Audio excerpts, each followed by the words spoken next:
ప్రకాష్ రాజ్ ఇప్పుడు టాలీవుడ్ లో top artist, భయపెట్టే విలనిజం, గైడ్ చేసే ఫాదర్ రోల్, ఇంకా చెప్పాలంటే చాలా పెక్యులర్ క్యారెక్టర్స్ కి కేర్ ఆఫ్ అడ్రస్. ఈ విలక్షణ నటుడు శ్రీమంతుడిని ఫాలో అవుతున్నాడు.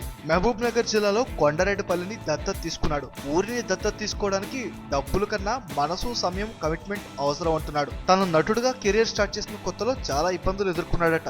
120 రూపాయలతో యాక్టర్ అవడానికి వచ్చిన తనకు ఈ రోజు ఇంత క్రేజ్ రావడానికి ప్రేక్షకులే కారణమని, తనకు ఇంత ఇచ్చిన వాళ్ళకి ఎంతో కొంత చేయాలనిపించి ఊరిని దత్తత తీసుకున్నాను అంటున్నాడు ప్రకాష్ రాజ్. అందుకే తనకు వచ్చిన దాన్ని ఊరి కోసం ఖర్చు చేస్తున్నాను అంటున్నాడు ఈ శ్రీమంతుడు. ఈ వీడియోపై మీ విలువైన కామెంట్స్ ని మాతో షేర్ చేసుకోండి. అండ్ ఇంకో విషయం, సబ్స్క్రైబ్ చేయడం మర్చిపోకండి.